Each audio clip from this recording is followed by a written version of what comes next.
Hola, es un placer poder estar otra vez de nuevo con vosotros, en esta ocasión en este Summit.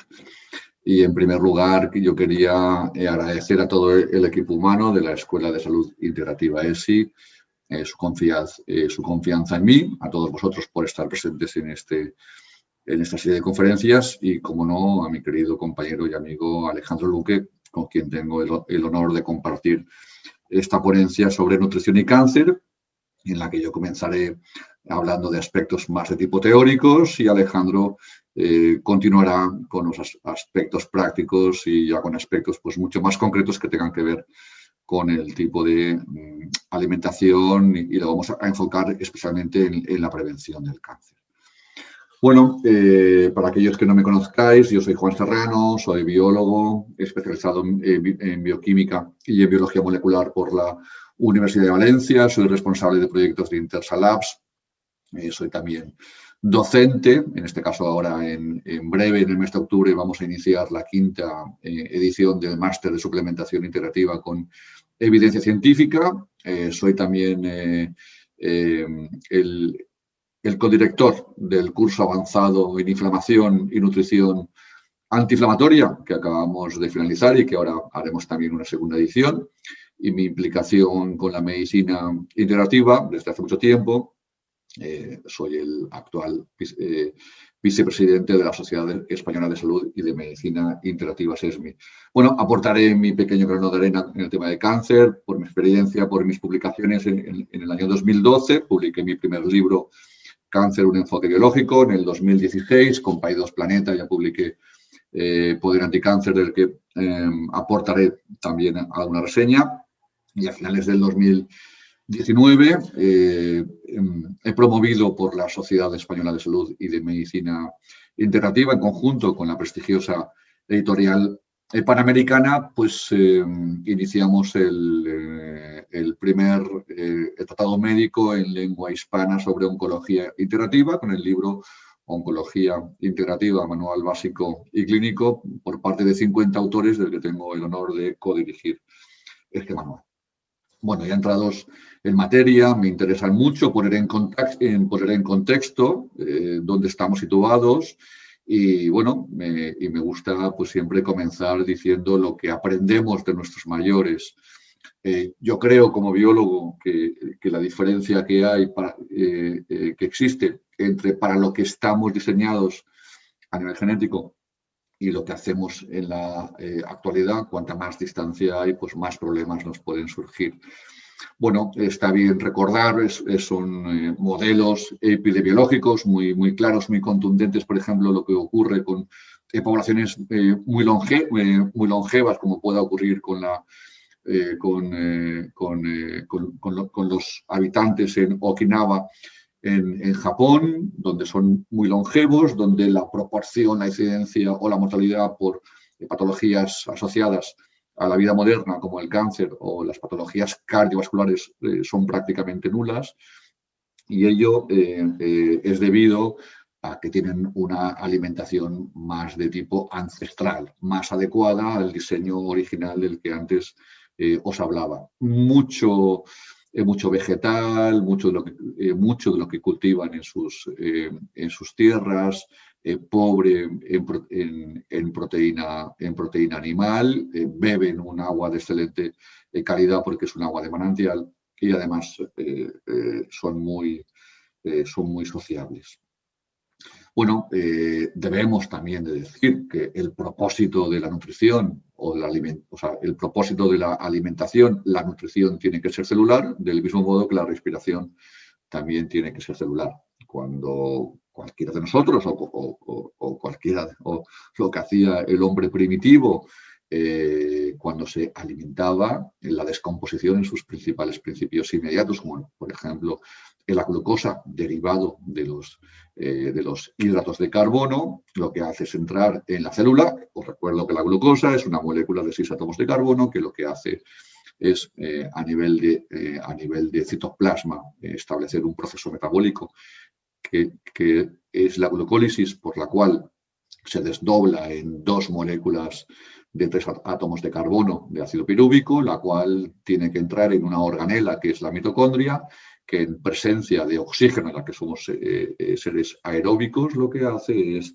proporcionarnos la energía en forma de una moneda química, que es la molécula de ATP, que nos proporciona 36 moléculas de ATP, que, como os comento, es la principal moneda energética a partir de la cual vamos a construir todo nuestro ciclo vital.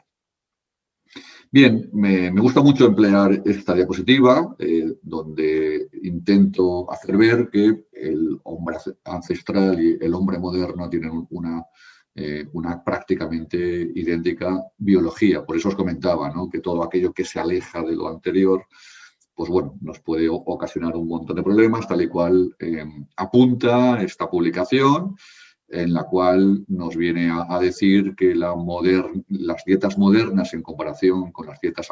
ancestrales o paleolíticas, dan lugar a unas implicaciones fisiopatológicas, que prácticamente me gustaría resumirla en que la alimentación moderna nos proviene de alimentos excesivos. No he comentado antes que las poblaciones ancestrales o las poblaciones dignas de estudio epidemiológico, como la población de Okinawa, son personas que suelen seguir una dieta hipocalórica. De forma contraria, las dietas hipercalóricas típicas de las dietas modernas son uno de los motivos que nos llevan a unas implicaciones fisiopatológicas, del mismo modo que los alimentos incorrectos a los que no estamos acostumbrados, en consonancia con los alimentos manipulados, procesados, muy alejados de los alimentos frescos y vivos, que son los que deberíamos de consumir. Estas implicaciones fisiopatológicas son la base de esto que se llaman las enfermedades crónicas no transmisibles, que son las principales patologías causantes de una grandísima mortalidad en la actualidad. Y paradigma de las cuales serían las patologías cardiovasculares y las oncológicas. Tanto unas como otras se comparten el desagradable honor de compartir entre el número 1 y el número 2 del ranking de mortalidad en la sociedad actual. Bueno, esta publicación nos dice el vínculo que hay entre la dieta occidental y la relación que tienen con las muchas enfermedades no transmisibles, causantes de muchísimos millones de muertes cada año a nivel mundial, y que entre este tipo de enfermedades no transmisibles, los tumores, pues se llevan la palma con aproximadamente el 29% de las muertes. Es una publicación del año 2019, por tanto será muy ajustada a lo que ocurre en la actualidad, y todo esto nos lleva a la necesidad de una alimentación muchísimo más saludable, que es el objeto de estas ponencias, donde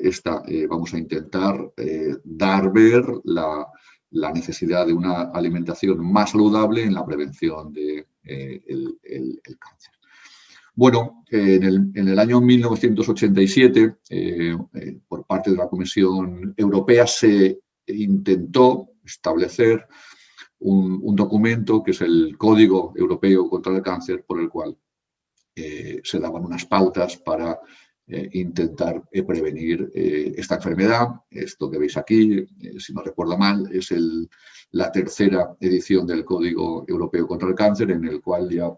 de forma más o menos tibia pues se hace ver la necesidad de aumentar la toma diaria de verduras, de frutas, y la limitación de la toma de alimentos ricos en grasa animal, del mismo modo que el alcohol. Bueno, para mí este es un documento muy importante. Siempre comento que esto es condición necesaria, pero no suficiente. Habida cuenta de esta gráfica que nos aporta la Sociedad Española de Oncología Médica, por la cual hasta el año 2006 se ve claramente que la incidencia y la mortalidad por cáncer, tanto en el sexo masculino como en el femenino, tiende a ir en aumento. Por tanto, todo parece apuntar que no es suficiente con este tipo de informes. Bueno, os comentaba antes que en mi libro de Poder Anticáncer. Intenté pues, el manejar aquellos documentos fundamentales que nos han servido como punto de partida a la hora de establecer esta relación entre la alimentación y el cáncer. Partimos que lo que nuestros antiguos consideraban como injurioso o benévolo hace muchos siglos, en la actualidad ya se ha constatado perfectamente. Ya en el año 1982 el Instituto Americano de Investigación del Cáncer evidenciaba una relación entre la dieta y el cáncer. Este documento, publicado en el año 1997, Alimentos, Nutrición y la Prevención del Cáncer, una perspectiva mundial, ya citaba de forma expresa que la mayoría de las dietas que protegen contra el cáncer están compuestas sobre todo por alimentos de origen vegetal. El estudio EPIC también de la década de los 90 venía con una población muy numerosa, ya venía a establecer una comparativa entre las dietas occidentales y la dieta mediterránea, por la cual ya se apuntaba que las poblaciones que se adhieren a la dieta mediterránea tienen menor riesgo de presentar determinados tumores comparativamente con aquellas dietas occidentales más hipercalóricas o más aberrantes. Bueno, yo siempre he usado mucho en mis conferencias desde hace mucho tiempo este documento de dieta y prevención del cáncer del año 2001 por venir del prestigioso Instituto Nacional del Cáncer, donde ya se vincula de forma muy clara los factores dietéticos y el cáncer de forma muy consistente, y que también venía a resumir este documento en lo que en el libro reflejaba, como veis en pantalla, en esta gráfica, de lo que se toma mucho comparativamente con lo que se toma poco, y podemos ver, incluso con grupos de alimentos, aquellas cosas que deberíamos de tomar más, se toma poco, y que tienen una relación causal constatada con el riesgo de contraer cáncer. Y como no, también hay que citar el famoso estudio de China del profesor Colin Campbell, en el cual concluye, entre las conclusiones, destaca la idoneidad de mantener una dieta basada en alimentos integrales de origen vegetal, minimizando al mismo tiempo el consumo de productos refinados, sal y grasas agregadas. Bien, la tercera edición del Código Europeo contra el Cáncer, que os comenté antes, que más o menos venía a decir, quizás un poco de forma tibia, ¿no?, el aumentar la toma diaria.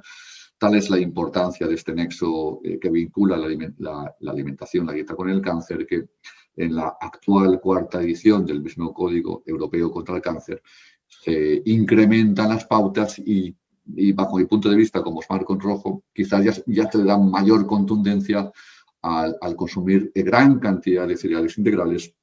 legumbres, frutas y verduras, la limitación de los alimentos hipercalóricos, del mismo modo que evitar las bebidas azucaradas, y se mantiene la evitación de la carne procesada, limitar el consumo de carne roja y de alimentos con mucha sal. Luego también me parece interesante, también os marco en rojo, que para las mujeres la importancia de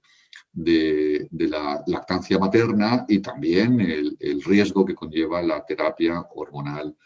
sustitutiva en aquellas mujeres que entran en la menopausia.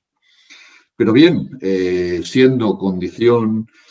necesaria, entiendo que sigue siendo insuficiente, porque del mismo modo que vimos que la incidencia hasta el año y mortalidad hasta el año 2006 se incrementaba, cuando se actualizan los datos hasta el año 2019-2020, seguimos apreciando este incremento en mortalidad y en incidencia contra el cáncer, y la previsión, y lo que es peor, es que la previsión es que siga incrementando al menos hasta el año 2040. Todo esto me lleva a una máxima que intento seguir, y es que si buscas cosas distintas no tienes que hacer lo mismo, tienes que hacer evidentemente cosas distintas, como ya nos dijo Albert Einstein, y nos lleva quizás a plantearnos la necesidad de un nuevo paradigma, tanto en la prevención como en el tratamiento contra el cáncer. Bueno, para plantear cosas nuevas, debemos de establecer dónde tenemos el problema. Y el problema del cáncer, que a veces que tendemos a pensar que es un problema hereditario, que tiene una cierta parte de culpabilidad, pero no tenemos que olvidar que el cáncer es un problema eminentemente ambiental, tal como podéis ver en la gráfica. Esto es una gráfica que podéis conseguir en internet. Tenéis aquí la referencia. Esto es del prestigioso epidemiólogo, el doctor Gonzalo López Avente, del Instituto Carlos III, donde mapeó por comunidades los distintos tumores, la mortalidad por los distintos tumores. He puesto el ejemplo del cáncer gástrico, del cáncer de estómago, por tener un vínculo muy estrecho con la alimentación. Y aquí podemos ver que en aquellas localizaciones geográficas marcadas en rojo hay mayor mortalidad por cáncer de estómago que en aquellas marcadas en verde. Se podría concluir, se podría intuir que son localidades con mucho consumo de producto cárnico y otras costumbres que quizás nos puedan llevar a mayor incidencia, en patologías oncológicas, y a mí pues me llevan otra vez, ¿no?, a sugerir lo que ha dicho algún autor en alguna ocasión, que probablemente el código postal tenga mayor influencia que el código genético a la hora también del manejo de las patologías oncológicas. Bueno, por otra parte, yo pienso que la biología reduccionista, el pensamiento lineal, nos da información muy importante que nunca podemos olvidar, pero que debemos de tender también hacia una biología en red, a un modelo de una biología de sistemas, un pensamiento más en red que en un pensamiento lineal, ¿vale? Comento esto en parte porque en relación a ello, hoy sabemos que el esposoma, nuestra condición de vida, aquella parte desde el seno materno, también influenciado por la condición paterna, en el cual en este esposoma se encuentra también la dieta, entre otras cosas, determina ciertas marcas epigenéticas que a su vez van a determinar la genética. Vamos, la epigenética está por encima de la genética, de tal forma que al final la expresión o supresión de un oncogeno o un gen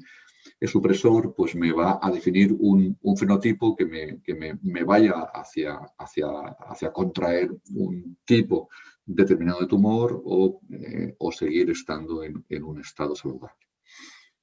¿Vale? Bueno, esta publicación de forma muy clara y muy contundente nos hace ver que la herencia genética juega un papel no tan importante, se estima en torno a un 5, un 10%, esto es especialmente válido para el cáncer de mama, y posiblemente hasta un 15% a nivel global, pero la predisposición genética, que creo que es mejor hablar de predisposición que no de contundencia genética, viene influenciado en gran medida por a nivel ambiental, como os comenté antes. Y de los porcentajes ambientales de culpabilidad, pues tenemos un alto porcentaje en la dieta, que se establece en torno a un 35%, incluso en la publicación te da unos porcentajes aproximados de cómo influyen las pautas alimentarias en los distintos tumores, como veis aquí en la gráfica. Del mismo modo, y en relación en la inmensa mayoría que liga la obesidad con la dieta, pues también se puede apreciar cómo la obesidad, tanto en el hombre como en la mujer, tiene un nexo de causal o de relación con los distintos tumores, como veis también aquí en la gráfica, en la misma publicación. Y luego, pues bueno, de forma contraria a la que puedan pensar algunos autores que publican también pues, muchos libros sobre alimentación y cáncer, o que son también pues, tienen un gran impacto a través de redes sociales o medios de comunicación, que en algunos casos suelen minimizar el impacto de los carcinógenos ambientales. Yo creo que aquí es donde hemos de darle mayor importancia a los tóxicos o a la sobrecarga orgánica, que es como a mí me gusta llamarlo, que también tiene este tema en relación con las patologías oncológicas, de tal forma que, por ejemplo, los pesticidas incorporados a la alimentación, pues se puede comprobar como también tiene su vínculo con ciertos tipos de tumores. ¿Vale? Bueno, el tema yo creo que es muy importante y habría que indagar mucho con él. Hay publicaciones como la que veis aquí, donde intentan nexionar los alimentos ultraprocesados con el riesgo de cáncer, y hay una hipótesis que hablan precisamente de los aditivos. Estos que nuestros autores los minimizan bajo el paraguas de la EFSA, de la principal agencia que regula la seguridad alimentaria, que los toma como totalmente seguros. Pero bueno, también esta publicación nos hace ver, como ya apunta en sus múltiples conferencias y sus libros el doctor Nicolás Olea, como el efecto cóctel aditivo de estos aditivos no tenemos ni idea de qué es lo que ocurre con ellos, y por tanto yo creo que no hay tanta seguridad de que ciertos disruptores endocrinos, es decir, ciertas sustancias de origen no natural que hemos incorporado recientemente en nuestros modelos alimentarios, no tengan también una buena parte de culpabilidad, sino total, evidentemente sí parcial, a la hora de la génesis o del proceso de carcinogénesis. Bueno, por mi parte, yo también ya lo comentaba en mi libro, ¿no? que los tóxicos también pues, tienen esta buena parte de culpabilidad, bueno, y es un tema que creo que habría que indagar. Por otra parte, también comentar que, si bien es cierto que a efectos didácticos es un poco cómodo, y lo digo entre comillas, un poco más sencillo el modelo reduccionista por el cual podemos estudiar un único alimento o un único nutriente en relación con el proceso de la carcinogénesis. Aquí sí que estoy muy en línea con los autores que antes he mencionado, con los que ellos son contrarios, ¿no? a que un único alimento pueda prevenir o pueda tratar el cáncer. Evidentemente que esto es así, sino que creo que hay que verlo en un plan eminentemente holístico, en un modelo de alimentación saludable, totalmente holístico, saludable, compensado, donde incorporemos todos los principios inmediatos que nos hagan falta. Pero bueno, hay muchos, también hay muchos matices, ¿no? Pero sí que es cierto que creo que hay que verlo desde un punto de vista de un modelo alimentario que sea pues, mucho más completo. Bueno, también quería mencionar los aspectos metabólicos implicados con el cáncer, porque creo que debemos de recordarlos o debemos de conocerlos para ver qué es lo que ocurre y dónde fallamos en base a todo este cuerpo de conocimiento que disponemos en la actualidad. Bueno, para hablar de ello, me gustaría comenzar que ante un crecimiento de una masa tumoral sería lógico pensar que el proceso metabólico de respiración que antes os comentaba se debería de dar de forma pues, mucho más acrecentada, debido a que haría mucho falta que este metabolismo se incrementase para poder dar soporte metabólico al tumor. Es decir, se puede presuponer una alta tasa de respiración. Bueno, pues esto que se puede prever, ¿no? Que es lo que antes os comentaba en las diapositivas iniciales. Esto, el gran Otto Warburg demostró que no es así, sino que en honor a su apellido se conoce ya ampliamente como el efecto Warburg. Él demostró que las células cancerosas tumorales que no respiran, es decir, que no hacen la fosforilación oxidativa asociada al ciclo de Krebs en la mitocondria, sino que lo que obtienen su energía por medio de la fermentación, por medio de la glicólisis, aún en presencia de alta presión parcial de oxígeno. En síntesis, en vez de respirar, las células lo que hacen es que el piruvato, a nivel, en vez de incorporarse, en un principio se pensó que era por una disfunción mitocondrial, que es posible que sea así también, en parte debido a los tóxicos que antes os comentaba. Hoy se sabe que también hay otros mecanismos implicados, pero que en todo caso lo que la glucosa se emplea para formar lactato que pasa al exterior, a la matriz extracelular, al microambiente tumoral y con ello acidificar, porque la célula tumoral se encuentra mucho más cómoda en un ambiente ácido que en un ambiente alcalino, como ocurre con la célula normal. Bueno, esta desviación es lo que se conoce como el efecto Warburg. La célula tumoral no respira, inicialmente es el fenómeno, sino que lo que hace es que hay una fermentación. Hoy sabemos que existe también un efecto Warburg reverso, centrado especialmente en este microambiente tumoral, donde parece ser que la célula tumoral, a través de un estrés oxidativo, lo que hace es a los fibroblastos con los que comparte este espacio de microambiente tumoral, es el que hace esta fermentación, y el lactato y el piruvato que obtiene mediante este metabolismo energético alterado es el que da soporte precisamente a la célula tumoral para que haga la respiración y pueda obtener el ATP. Empezamos a conocer con mucho más detalle. Bueno, os quería poner en contexto que esto Warburg se pasó al olvido porque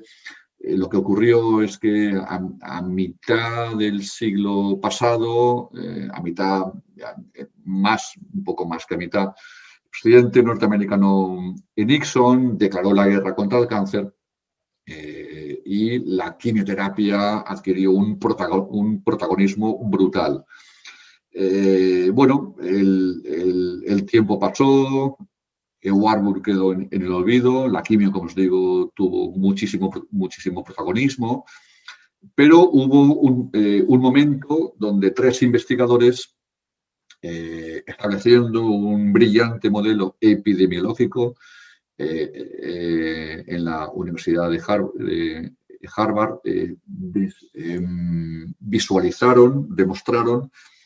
que lejos de disminuir la mortalidad por medio de los tratamientos convencionales contra el cáncer, básicamente la quimioterapia, excepto en linfomas, en leucemias y en seminomas, donde evidentemente la disminución de la mortalidad se debió prácticamente al uso de la quimioterapia. Con el resto de los tumores esto no fue así. Entre la década de los 50 y el año 1985 se habría incrementado la mortalidad por cáncer en un 8,7%. Este dato causó un cisma en el establishment del cáncer, y esto fue el motivo en el que se estableció un punto de inflexión en el modo de estudiar el cáncer. Un congreso que hubo en Hawái sobre el cáncer, y con estos datos, 2 eminentes biólogos del cáncer, Hanahan y Weinberg, quisieron darle otro cariz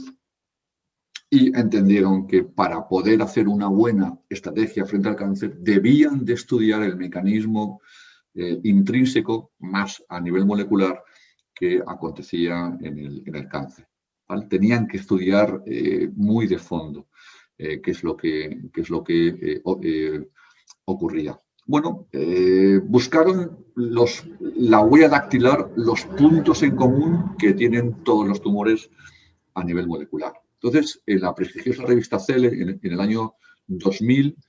iniciaron con las 6 marcas o sellos distintivos del cáncer por el cual pasan todos los tumores. Valen la apoptosis o muerte celular programada, activan la angiogénesis, tienen un potencial replicativo ilimitado, es decir, 6 marcas indiscutibles. Por mediación de otros autores como Mantovani con la inflamación, 10 años más tarde incrementaron a 10, y 10 son las marcas o sellos distintivos del cáncer, traducidos tal y como tanto tal y como es un gráfico del capítulo que tuve el honor de compartir con mi buena amiga, la doctora Eres, las 10 marcas en castellano, que son los rasgos distintivos característicos del cáncer, al que luego también voy a aludir. Fijaros cómo, en relación a la misma diapo que os comentaba antes del esposoma, los mismos autores del artículo, Hanahan y Weinberg, afirman que diversos factores como la dieta o las toxinas ambientales o el estrés crónico o el apoyo social también están relacionados con una o más características distintivas del cáncer. Fijaros cómo el documento anterior es el documento para mí más importante que hay en biología básica del cáncer, que da soporte a toda la oncología translacional del cáncer, a todas las herramientas que se emplean actualmente, y también pueden dar paso a las herramientas propias de la medicina o la oncología integrativa. De hecho, hay publicaciones donde también correlacionan aspectos de alimentación, de nutrición, obesidad o actividad física con cada una de estas marcas distintivas del cáncer. Bueno, de estas 10 marcas quiero ceñirme especialmente a una. Bueno, podrían ser dos, como la inflamación, los aspectos que causan una inflamación celular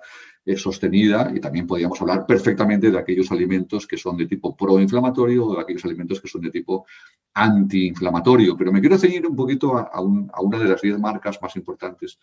que es la desregulación del sistema energético celular. Y aquí ahora es cuando nos volvemos a acordar de Warburg, porque hablar del mecanismo energético de desregulación energética es volver a retomar la idea original de Otto Warburg. Tal es así que las publicaciones que habían a principios del siglo, hacia final y principio de ese siglo, sobre el efecto Warburg eran mínimas y se han incrementado de forma exponencial, de tal forma que ahora el cuerpo de conocimiento que tenemos actualmente con respecto al efecto Warburg es brutal. La importancia que ha adquirido este fenómeno, del cual hace ya casi un siglo que el eminente profesor ya nos habló de ellos. Aquí tenéis el artículo original, súper interesante, y también me gusta el resaltar que el libro de oncología base por el que se han cultivado todos los oncólogos del mundo, que es lo que se conoce con el nombre de Vita, en nombre a su principal autor, el hijo de Vita, el de Vita Junior, dice expresamente que mientras más altamente glucolítico, efecto Warburg, es un tumor, más maligno, anaplásico e invasivo es dicho foco. Por tanto, no podemos tener ninguna duda cuando un paciente oncológico le pregunta a su médico, a su oncólogo, si debo de establecer algún cambio en sus pautas alimentarias. Para mí, indiscutiblemente, debe de establecer algún cambios importantes en sus pautas alimentarias. Aquí tenéis una publicación del año 2019 donde dice que una dieta compuesta de manera inapropiada, que consiste en altas cantidades de azúcares simples, proporciona nutrientes a las células cancerosas, lo que puede afectar la efectividad del tratamiento a los pacientes con cáncer. Es decir, aquí no se trata de decir que una dieta cura el cáncer, pero que una dieta o unas pautas alimentarias concretas son un pilar fundamental tan importante como pueda ser un tratamiento oncológico, bajo mi punto de vista no cabe ninguna duda en base a todo el cuerpo de conocimiento que tenemos actualmente. Bueno, nos podemos preguntar, oye, ¿por qué el efecto Warburg? ¿Por qué la célula tumoral cambia o se desregula metabólicamente? Bueno, si la respiración nos provee de 36 átomos de ATP como principal moneda energética, los aproximadamente dos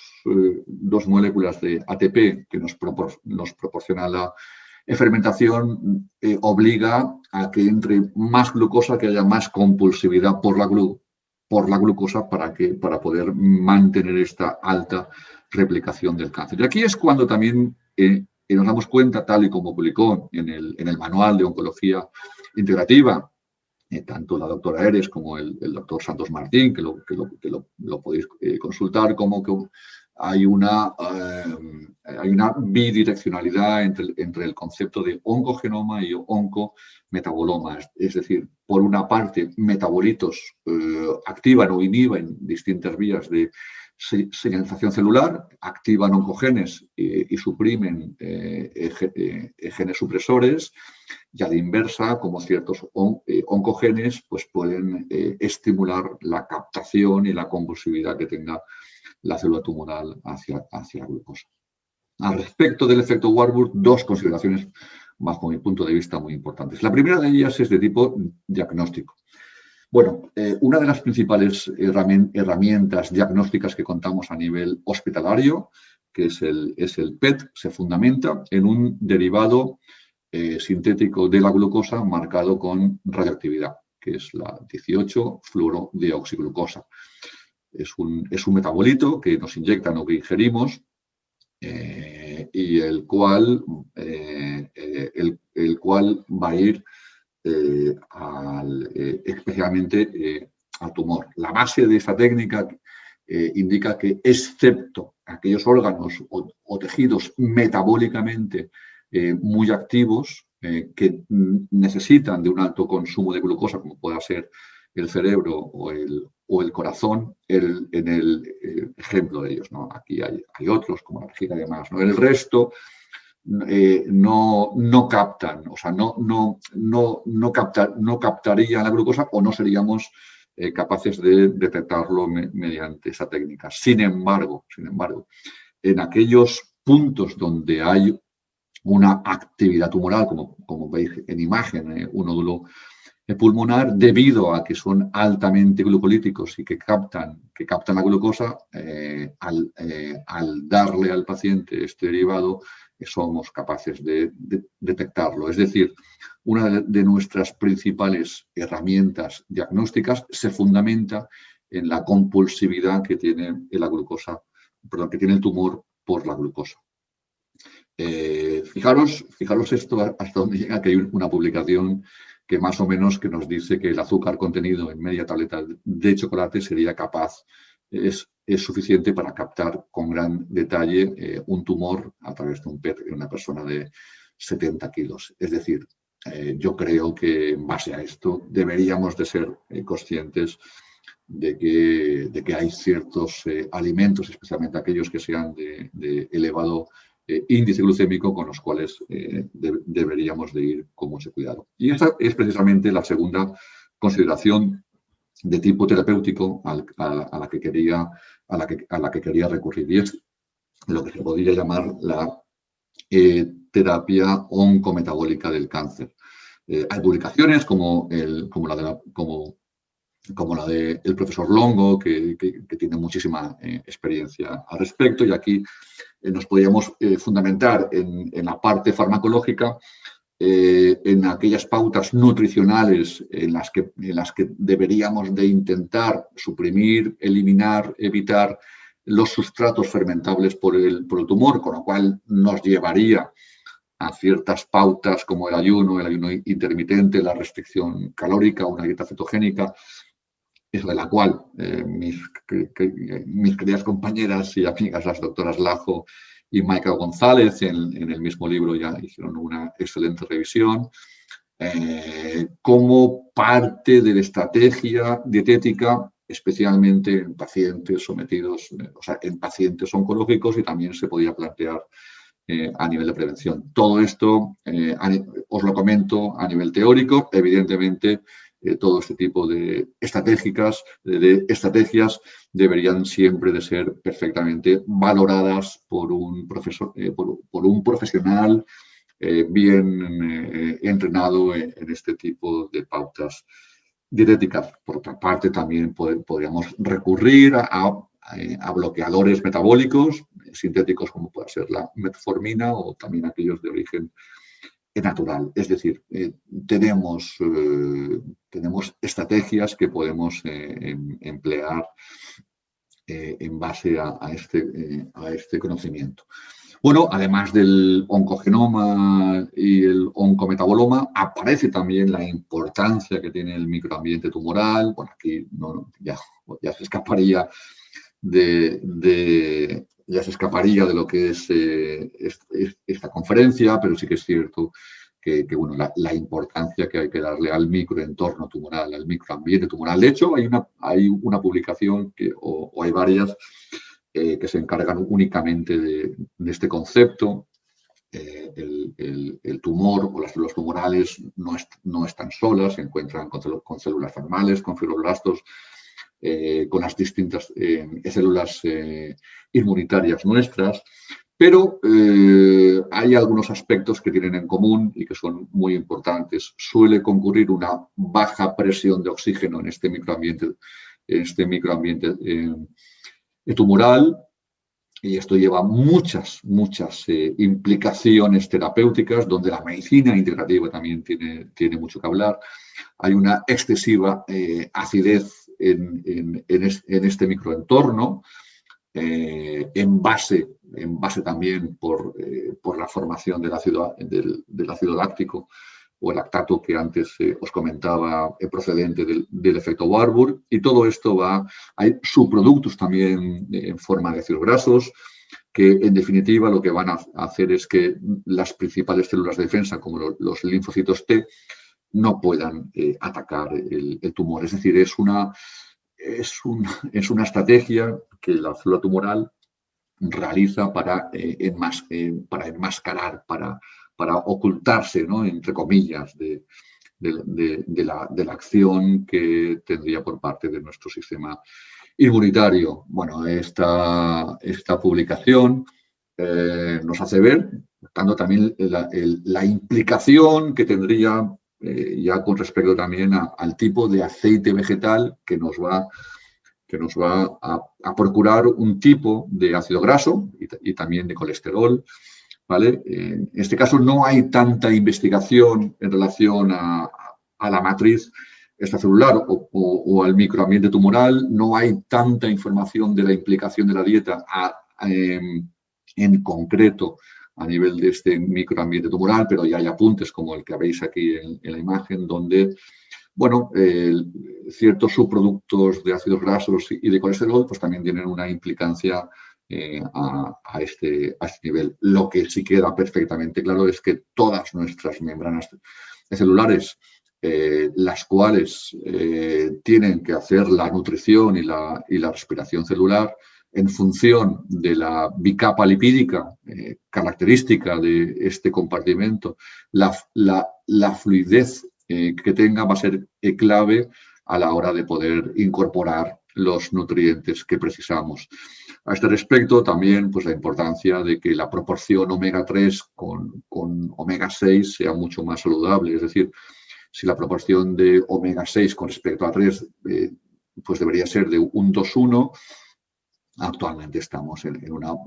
proporción en torno a un 24 o 26:1. Y esto además me implica la secreción de ciertos metabolitos proinflamatorios, que sería otra marca distintiva del cáncer. Por último, además del oncogenoma y el oncometaboloma y el microambiente tumoral, tenemos la importancia del metabolismo sistémico, donde la obesidad, en este caso central, va a repercutir también, y hay muchos estudios al respecto, en la promoción del cáncer. Del mismo modo, como hemos comentado, las altas tasas de azúcar rápido, las altas concentraciones de alimentos con alto índice glucémico, la resistencia a la insulina, que en parte también vendría determinada por este alto consumo y por la obesidad, y por un aspecto del que también, bueno, pues el curso que hemos dado, también tengo ahora otra ponencia sobre la inflamación crónica de bajo grado, inflamación celular o la inflamación silenciosa como otra marca distintiva del cáncer y la implicación que tiene en buena parte determinada por la lipoinflamación, por la obesidad. Es decir, que ya comenzando desde un metabolismo sistémico ya tiene una implicancia y una importancia eso definitiva a la hora de establecer un proceso neoplásico. Bueno, en relación a este metabolismo sistémico, publicaciones pues, muy recientes de finales del año 2019, como la que veis en pantalla, donde ya apunta a que la obesidad y la ingesta calórica excesiva promueven la agresividad del cáncer, reducen la respuesta a la quimioterapia y aumentan la probabilidad de recurrencia. Bueno, aunque se sabe poco de cómo atacar estos tumores, por lo menos si sabemos que las dietas hipercalóricas y la obesidad me van a influir, evidentemente deberíamos de establecer un proceso en el que evitemos la obesidad y en el que cuanto menos evitemos una ingesta calórica excesiva. Bueno, por último ya, pues bajo mi punto de vista, como contemplo yo el cáncer, es muy importante conocer aquellas alteraciones genéticas, tanto en forma de oncogenes como de genes supresores de tumores. Este cuerpo de conocimiento, que aun siendo una visión reduccionista, es muy importante porque también nos ha traído pues, grandes frutos, especialmente, por ejemplo, en la terapia contra el cáncer de mama, pues el saber que ciertos oncogenes como el HER2, pues bueno, se ha permitido establecer terapias en base a este conocimiento, que han sido importantes. Sin embargo, yo creo que hay que establecer un pensamiento mucho más holístico, un pensamiento pues más global, donde aspectos que os he comentado, o sea, no únicamente contemplar el oncogenoma, como os comentaba, que es muy importante, pero también el vínculo que tiene con el metaboloma, el mismo efecto Warburg, el microambiente tumoral, el metabolismo sistémico y también, como no, el estrés crónico, cómo puede también influenciar, ¿no?, en todos estos aspectos. Yo creo que es el modo de establecer una buena prevención del cáncer y, por supuesto, sería la estrategia mucho más completa a la hora de establecer un enfoque mucho más integrativo frente a aquellas personas que padezcan un proceso oncológico. Finalizo diciendo, como comencé en mi libro, cuando una persona joven, una mujer joven, que caminando por el metro aproximadamente 35 de su vida, bueno, tenía mucho miedo de contraer un tumor, ¿no? Bueno, lo que le vine a decir es que el caminar por el metro 35 y para poder avanzar a un metro mucho, mucho más avanzado, podía caer del lado bueno o podía caer del lado malo. El caer del lado bueno y mantener ese camino en sus metros mediante un buen estado de salud viene determinado, bajo mi punto de vista, por varias dimensiones, por varios factores, ¿no? En primer lugar, evidentemente, por lo que camina, que tiene que ver con su herencia genética, ¿vale? Pero también tiene que agarrarse de una cuerda que es la dimensión biológica, dentro de la cual las pautas alimentarias y nutricionales juegan un papel fundamental, aparte de otras, ¿no? Procesos de detoxificación, descarga, de esa sobrecarga orgánica que antes os comentaba, como tiene su microbiota. Y ahí hay un montón de factores implicados muy importantes, entre los que destaca, evidentemente, cómo se alimenta. Pero no podemos olvidar que también hay una dimensión emocional, que sería otra cuerda a la cual se debería de agarrar fuertemente. Y, por supuesto, hay una dimensión esencial, trascendente, asociada también a una dimensión social, laboral, que conjuntamente todo esto tiene que estar perfectamente, se tiene que agarrar muy bien a cada una de estas cuerdas para que en su tránsito vital, en su caminar, pueda transitar por este estado de salud o de bienestar. Bueno, Pues muchísimas gracias por haber compartido conmigo esta ponencia. Doy paso a mi querido amigo Alejandro Luque, donde él ya entrará con aspectos de tipo práctico,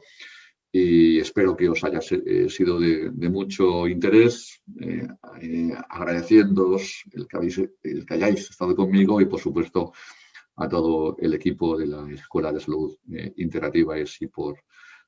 confiar conmigo. Un abrazo muy fuerte y os deseo mucha salud.